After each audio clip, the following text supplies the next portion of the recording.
오늘 저는 이 신명기 강의 제 13강입니다. 왕의 자격과 의무라는 제목으로 신명기 17장 14절에서 20절까지 말씀을 선포하겠습니다. 자, 여러분 이제 오늘 말씀은요, 지금 아직 이스라엘 백성에게 왕이 없는데 하나님께서 아셨던 거예요. 이스라엘 백성들이 이 가나안 땅에 들어갔을 때 가나안에는 여러분 엄청나게 강력한 왕들이 있었어요. 그러니까 그러한 왕들을 보고 이 사람들이 어떻게 생각했겠어요? 그거에 욕심을 부리고 하나님께서 인도해 주시고 하나님이 계심에도 불구하고 그들은 세상의 눈을 돌리고 하나님이 아니라 자기들을 지킬 왕을 달라고 할 것을 하나님께서 아셨던 겁니다. 그래서 지금 오늘 말씀은요, 아직 사울이라고 하는 왕, 다윗이라고 하는 왕이 나타나기도 훨씬 전에 지금 하나님께서 모세에게 너희들이 왕을 세우게 된다면 이러이러한 자격과 그 왕은 이러이러한 일을 해야 된다라는 것을 가르쳐주고 계세요. 자, 여러분 제가 질문하겠습니다. 자, 여기 왕족들이 좀 많이 계신 것 같은데, 자, 왕족이신 분 한번 손 들어보세요. 나는 왕족이다. 김알지.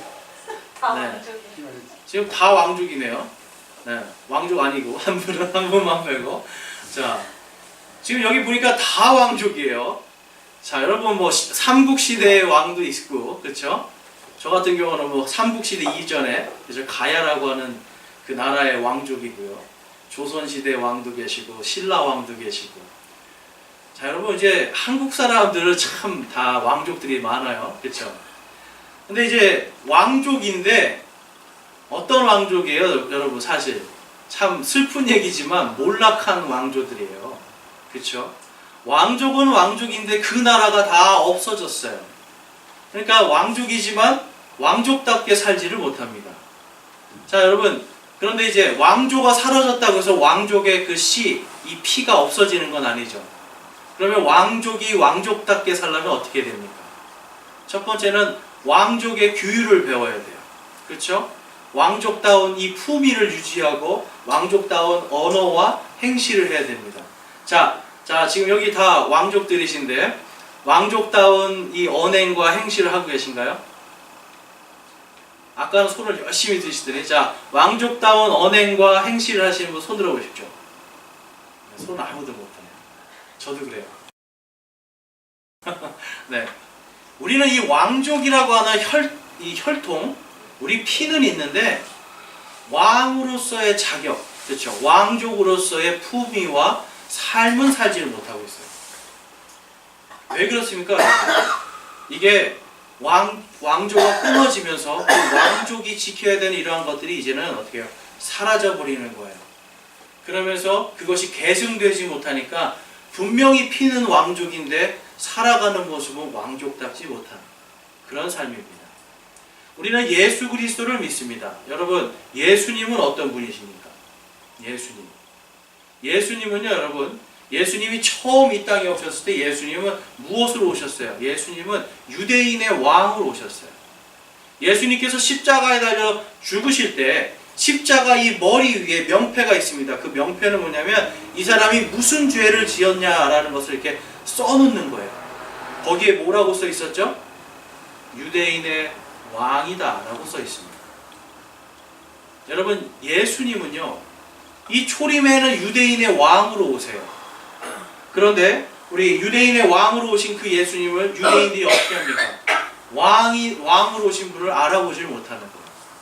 그래서 히브리서에 보면, 우리 히브리서 12장 말씀에 가보면 이렇게 말합니다. 히브리서 12장 2절 말씀에 우리 믿음의 창시자여 또 완성자이신 예수님을 바라보자. 그분께서는 자기 앞에 놓인 기쁨으로 인해 십자가를 견디사 그 수치를 멸시하시더니 이제 하나님의 왕자 오른편에 앉으셨느니라 라고 말씀합니다. 자, 지금 예수님께서는요, 이 땅에서의 지금 왕으로서 오셨지만 어떻게 돼요, 여러분? 왕으로 오셨지만 지금 이 땅을 다스리지는 않고 계십니다. 그 이유에 대해서 3절에서 이렇게 말합니다. 죄인들이, 유대인들을 이야기하는 겁니다. 죄인들이 자기를 대적하여 이처럼 거역한 것을 견디어내신 분을 깊이 생각할지니 이것은 너희가 너희 생각 속에 지치고 기진하지 아니하게 하려 함이라 라고 말씀합니다. 자, 여러분, 예수 그리스도를 믿는 모든 사람에게는 하나님께서 무엇을 주신다고 말씀하셨어요? 예수님을 믿는 사람들은 너희는 하나님의 아들들이 될 거다라고 성경은 약속하고 있습니다. 자, 예수님이 하나님의 아들이시죠? 맞습니까? 네. 그리고 예수 그리스도를 믿는 우리들은, 예수님을 믿고 구원받은 사람들은 누가 된다고요? 하나님의 아들들이 돼요. 자, 하나님의 아들들이 됐다라는 것은 여러분 다시 말해서 우리의 신분이 무엇으로 바뀐다라는 거예요. 옛날에는, 지금은 이씨 왕조, 김씨 왕조, 조선도 있고 신라도 있는데 다 왕조가 무너졌잖아요. 없어졌잖아요. 그런데 우리는 영원하신 하나님의 그 피 속으로 들어가는 거예요. 하나님의 왕족이 되는 겁니다. 그래서 베드로전서 2장 9절에서는 너희는 왕가의 제사장이다 라고 이야기해요. 예수 그리스도를 믿고 구원받은 사람들은 왕가의 제사장, 그러니까 즉 왕족이라는 뜻이 되는 거예요. 여러분, 왕족이 다 왕이 되진 않죠. 누가 왕이십니까? 바로 예수님께서 우리의 왕이 되시는 거예요. 그래서 여러분, 이 계시록에 가보면 요한계시록 19장입니다. 요한계시록 19장 13절에 가보면 이렇게 말씀합니다. 또 그분께서 피에 담근 옷을 입으셨는데 그분의 이름은 하나님의 말씀이라 불리느니라. 하늘에 있던 군대들이 희고 깨끗한 고운 나마포 옷을 입고 흰 말을 타고 그분을 따르더라. 지금 예수님께서 여러분 다시 오실 때의 모습을 지금 성경은 이야기하고 있습니다. 여러분, 예수님께서 다시 오실 때는 무엇으로 오시는지 그 다음 말씀 한번 보겠습니다. 15절에 그분의 입에서 예리한 검이 나오는데 그분께서 그 검으로 민족들을 치시고 또 철장으로 그들을 다스리시리라. 또 그분께서는 전능자 하나님의 맹렬한 진노의 포도즙 틀을 밟으시며, 우리 16절 말씀 함께 읽어보겠습니다. 그분께서는 그분의 옷과 넓적다리에 왕들의 왕 주들의 주라고 기록된 한 이름이 있느니라. 아멘. 예수님께서 다시 오실 때는요, 여러분, 왕들의 왕 주들의 주로 다시 오시는 거예요. 그런데 다시 오시는 이유가 무엇입니까, 여러분? 온 땅의 이 죄와 모든 이 죄악된 것들, 악한 것들, 사탄 마귀의 모든 권세들을 철장으로 다 깨뜨려 버리시는 승리의 왕으로 다시 오시는 겁니다. 여러분, 그 왕권을 예수님을 믿고 구원받은 우리에게 주셨다는 거예요. 그게 바로 우리가 하나님의 아들들이 됐다라고 하는 엄청난 은혜가 되는 겁니다. 여러분, 지금 말씀을 들어보니까 어때요?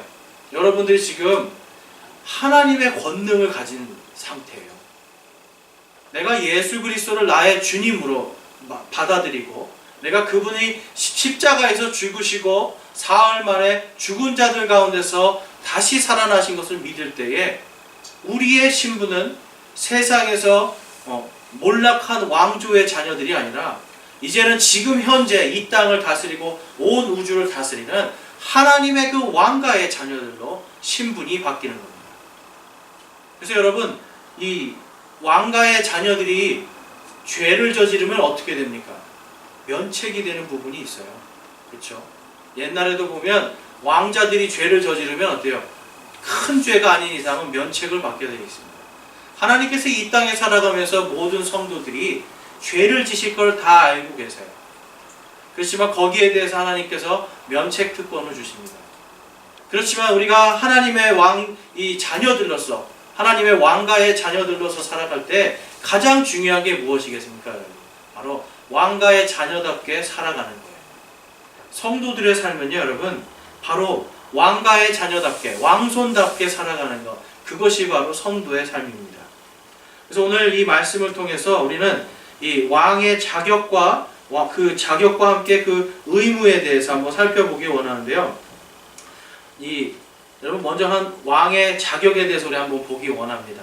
우리 15절 말씀 보겠습니다. 오늘 말씀 신명기 17장 15절 말씀 함께 읽어볼까요? 반드시 주 내 하나님께서 택하실 자를 너를 다스릴 왕으로 세울지니 곧 내 형제들 가운데서 한 사람을 너를 다스릴 왕으로 세울 것이요 내 형제가 아닌 타국인을 내 위에 세우지 말지니라. 아멘. 지금 누구를 왕으로 세우라고, 왕의 자격이 무엇이라고 말씀하고 있습니까, 여러분? 왕의 자격은요, 너의 형제들, 너의 친족들, 너와 같은 핏줄들을 세우라는 거예요. 여러분, 대한민국에 제가 이게 좀 보면서 이게 좀 너무 허술한 거 아닌가 본 게 뭐냐면, 대통령이 되는 자격이 뭔지 아세요, 여러분? 대통령 후보로 나갈 수 있는 자격. 대통령 후보로 나갈 수 있는 자격은 대한민국 국민인데 대한민국에서 5년 동안 5년 이상 거주하면 된다고 합니다. 참 쉽죠? 대한민국 사람이고요. 대한민국에서 5년 이상만 거주하면 되고 40세 이상이면 돼요. 40세죠? 40세 이상이면 대통령 후보 출마할 수 있어요. 네. 참 쉽더라고요. 근데 미국은요, 여러분, 미국 본토에서 태어난 사람만 대통령 후보가 될 수 있습니다. 그러니까 미국 사람이라고 되는 게 아니라 내가 지금 미국 시민권이 있습니다라고 되는 게 아니라 미국 본토에서 태어난 사람만 대통령이 될 수 있는 자격을 갖는 거예요. 그러니까 우리는 혈족으로 내려가지만 이 사람들은 이민 국가이기 때문에 그 본토, 나라가 중요한 거예요. 이와 같이 여러분, 무언가 이 땅에서 지금 대통령이 되고 어떤 리더가 될 때 항상 무엇을 따져요? 사람들은 자격을 따지는 거예요. 그 자격에 합당한 신분이 있는가 없는가를 봅니다. 자, 여러분, 이 화산 이씨라고 들어보셨어요? 화산 이씨? 자, 화산 이씨는 어느 나라 사람입니까? 화산 이씨. 화산 이씨는요, 여러분, 이제 여기에서 우리나라에서 태어났기 때문에 대한민국 사람들이에요. 화산 이씨니까, 그렇죠? 근데 원래 이 사람들은 베트남 사람들이에요. 옛날에 11세기에서 13세기 사이에 베트남 전체를 통일한 왕조가 바로 이씨 왕조였습니다. 대월 이씨라고 하는데 그 이씨 왕조가 다스릴 때 이 사람들이 잘못한 게 뭐였냐면 외척을 둔 거예요. 그래서 우리나라도 조선시대가 망할 때 외척 때문에 망하잖아요. 이 외가 쪽 사람들이 권력을 잡고 막 흔들고, 그렇죠? 여왕들이 왕비들이 이렇게 힘을 갖고 막 흔들면서 망하게 됐잖아요. 그렇죠? 이 베트남도 똑같은 일이 있었어요. 그래서 12세기에 이 진씨들이 나라를 잡습니다. 그러니까 왕조는 이씨인데 진씨들이 모든 권력을 잡아요. 그러면서 이 진씨들이 무슨 일을 했냐면 나중에 왕위를 찬탈해서 이씨들을 다 죽이게 됩니다. 그래서 거기에서 여러분 왕족들이 싹 다 죽었어요. 그런데 그 중에 이용상이라고 하는 한 사람이 고려로 도망갑니다. 그래서 지금 옹진군에 있는 지금 이제 인천 앞바다가 옹진군이잖아요. 옹진군에 있는 화산포라는 데로 망명을 해요. 고려시대. 그래서 고려왕이 너는 그럼 화산 이씨다 해서 그때부터 화산 이씨가 되는 거예요. 근데 여러분 이 사람들이요, 지금 벌써 고려 때니까 시간이 몇백 년이 수백 년이 지났잖아요. 그런데도 이 사람들은 여러분 베트남 갈 때 베트남 사람이랑 똑같은 여권으로 들어갈 수가 있습니다. 그리고 심지어는 우리 왕으로 다시 와주십시오라고 이 베트남 정부에서 요청을 해요. 왜 그래요? 그 본토에 있는 이씨들은 전부 다 씨가 말라버린 거예요. 그래서 베트남의 왕족은 지금 우리나라에만 살고 있어요. 참 희한하죠. 그래서 화산 이씨하고 정선 이씨가 베트남 사람들이에요. 베트남의 왕족의 이 피를 갖고 있는 사람들이에요. 여러분, 이 사람들이 왕으로서 추대받을 수 있는 이유는 무엇입니까? 그들이 왕의 피를 가지고 있기 때문에 그래요. 예수 그리스도를 믿는 사람들은요, 여러분, 예수님의 보혈의 피 때문에 이제는 하나님의 아들들이 되고 바로 그 피 때문에 우리가 하나님의 자녀로서 왕가의 제사장들로서 이제 하나님께서 보시는 거예요. 그냥 이렇게 봤을 때는 김씨, 이씨, 박씨, 각종 성이 다 있잖아요. 그렇죠? 그런데 하나님께서 보실 때는 어때요? 다 제가 생각해볼까? 다 하신 것 같아요. 하나님. 그러니까 하나님이 보실 때는 성씨가 아니라 그 안에 있는 예수 그리스도의 피를 보는 거예요. 예수 그리스도의 그 피를 통해서 이제는 왕가의 자녀들로서 거듭나는 겁니다. 그래서 여러분, 하나님께서 이 왕이 되었을 때 지금 뭐라고 말씀하시는 거예요? 너희 지파들 중에서 왕을 찾아라. 그런데 하나님께서 벌써 이 창세기 때 그 지파들 중에 어떤 지파가 왕이 될 거라는 것을 또 정해 주셨어요. 지금 모세가 모세가 태어나기 한 500년 전이에요. 그때쯤에 하나님께서 이 창세기에 이렇게 말씀하고 계십니다. 창세기 49장 10절을 한번 보시면 49장 10절을 제가 준비 안 했네요. 49장 10절에 이렇게 말합니다. 실로가 오실 때에 홀이 유다를 떠나지 아니하며 법을 주는 자가 그의 발 사이에서 떠나지 아니하리니 그에게 백성이 모이리로다 라고 이야기합니다. 그러니까 이 창세기를 통해서 하나님께서 이 유다 지파에게 왕권을 주겠다라고 이야기해요. 여기서 말하는 이 홀이라는 것은 왕의 지파기이고요. 실로라고 하는 것은 무엇이냐면 바로 평화를 가져오는 자라는 뜻이에요. 그러니까 평화를 가져오는 왕을 바로 이 유다 지파에게 세우겠다라고 하나님께서는 창세기에 말씀을 해주시는 거예요. 여러분, 이 유다 지파를 통해서 평화의 왕이신 누가 오시죠? 예수님께서 오시는 거예요.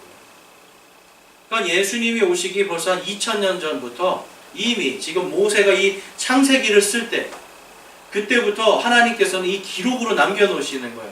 바로 너희들의 왕 유다 지파를 통해서 평화의 왕이 이 땅에 오실 거다라는 것을 하나님께서 기록해 놓으신 것을 볼 수가 있습니다.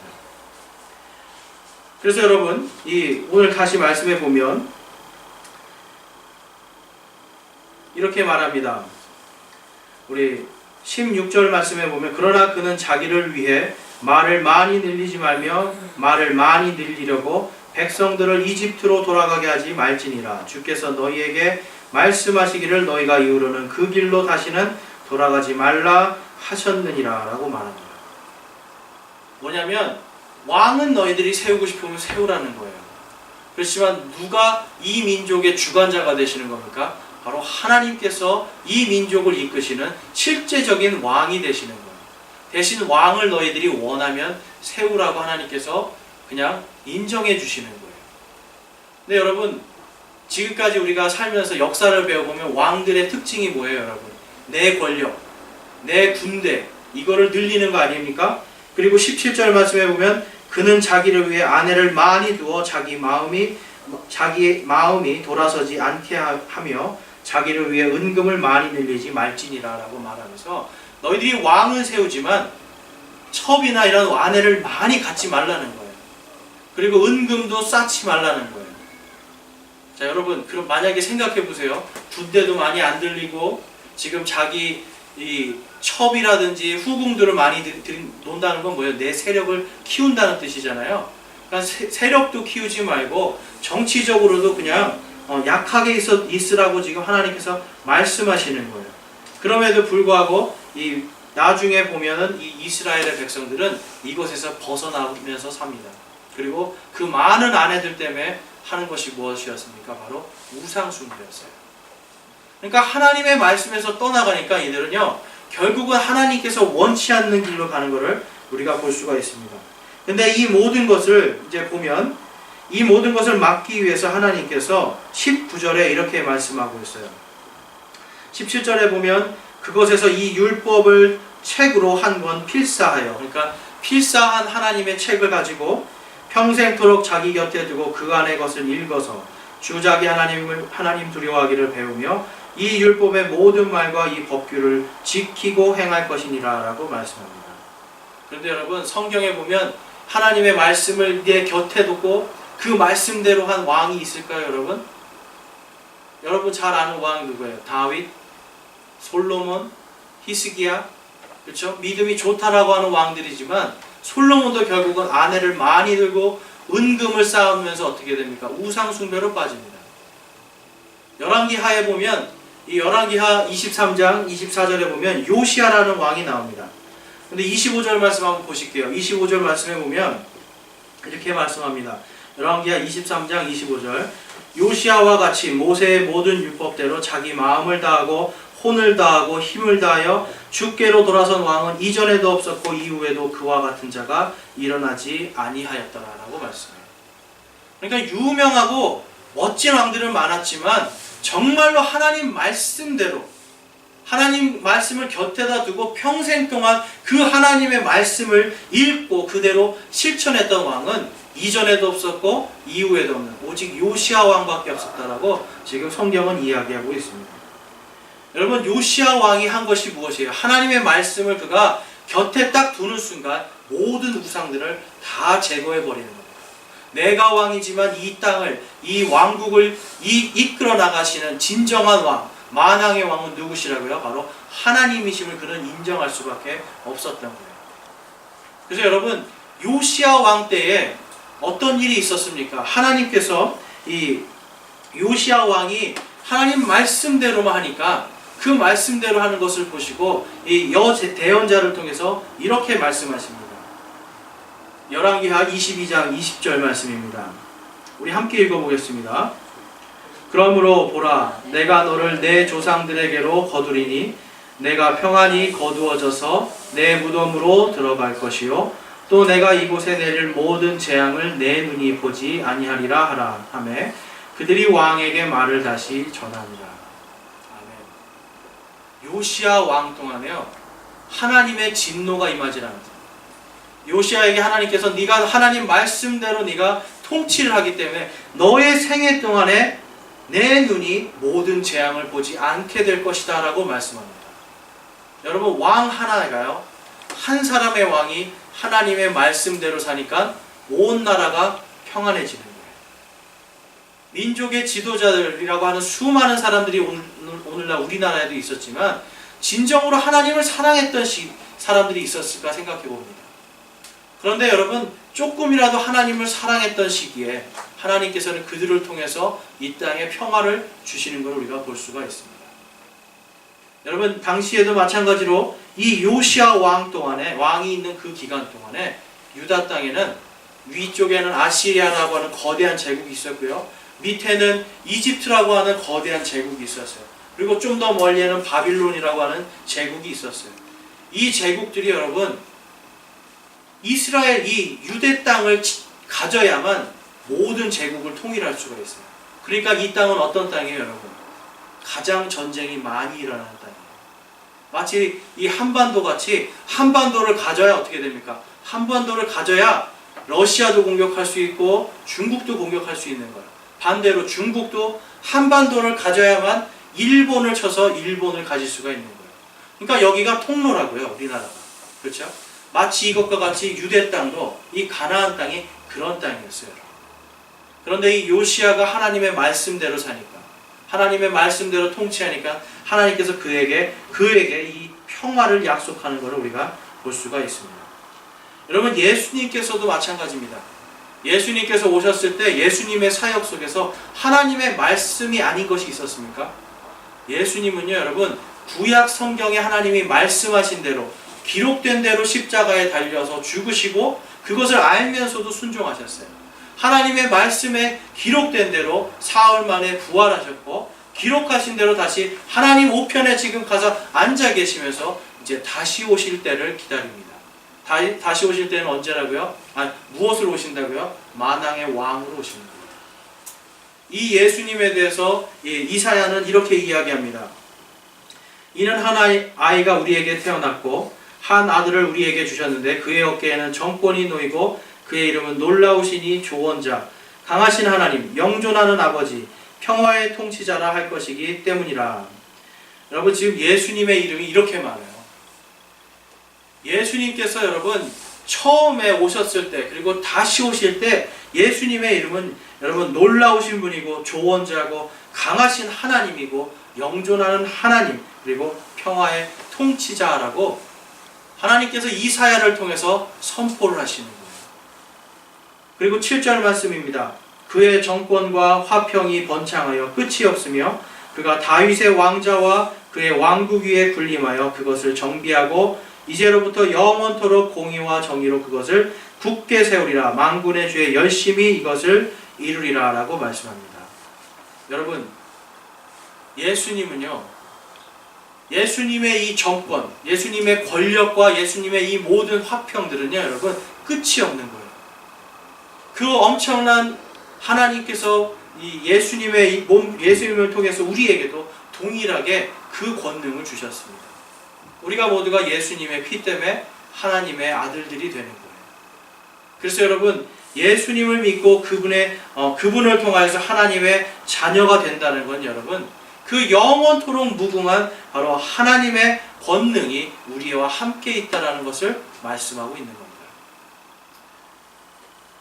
그래서 여러분 요한계시록에 보면 이렇게 말씀합니다. 요한계시록 1장 5절에서 7절에 보면 또 신실한 증인이요. 이건 지금 우리들에게 주시는 말씀이에요.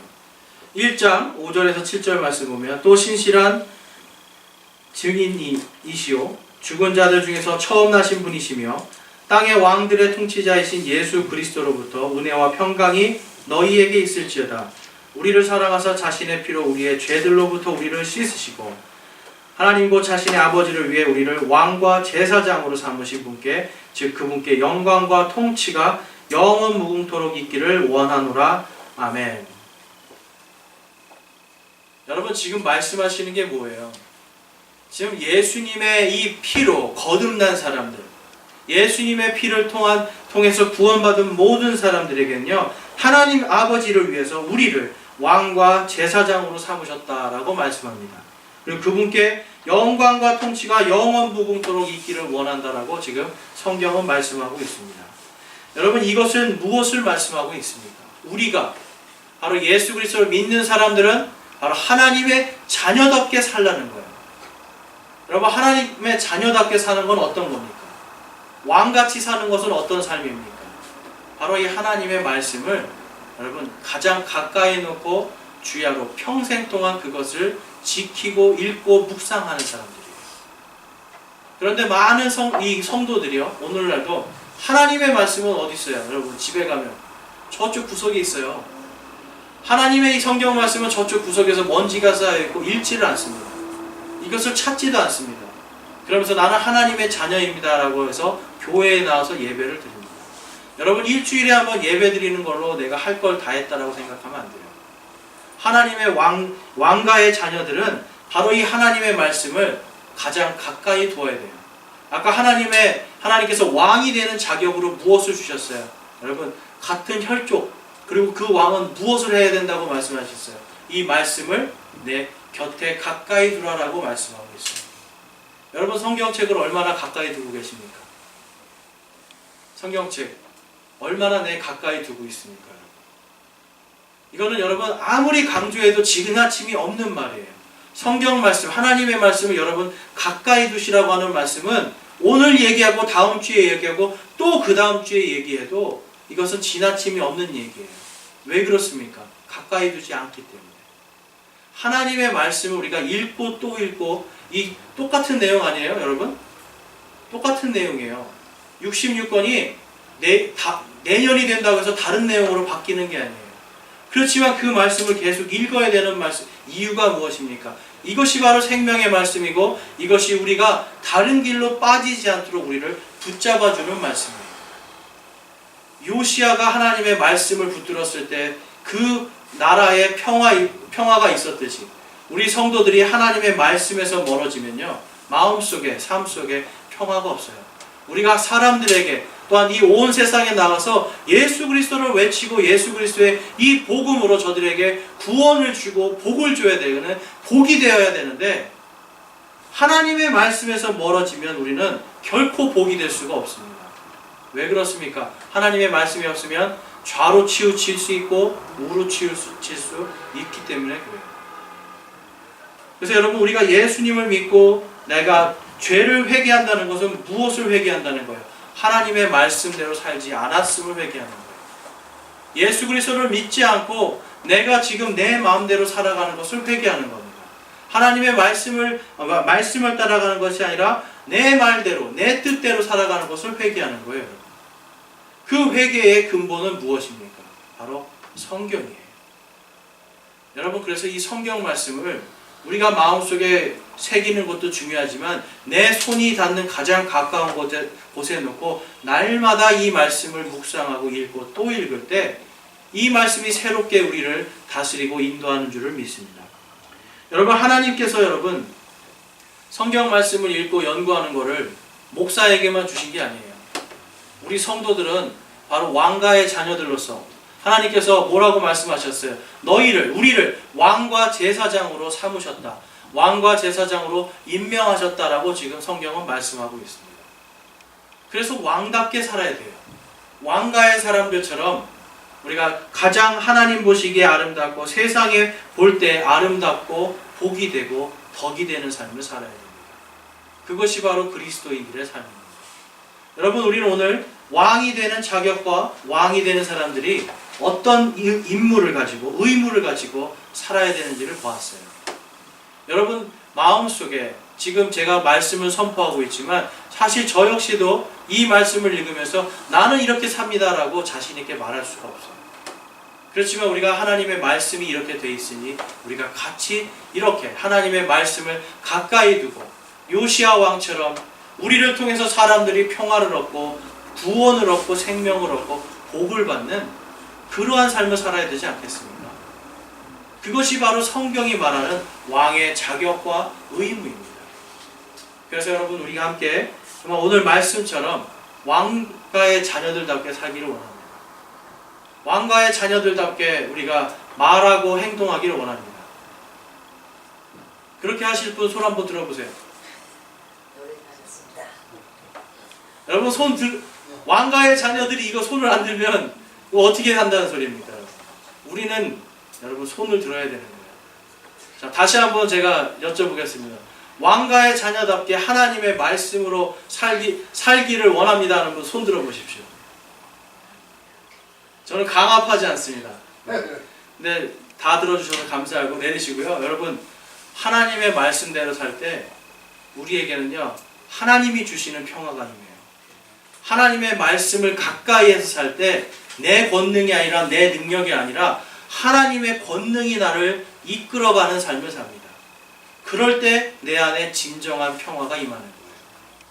세상에 어떤 것도 나를 공격할 수 없는 하나님의 권능으로 살아가기를 주님의 이름으로 축원합니다.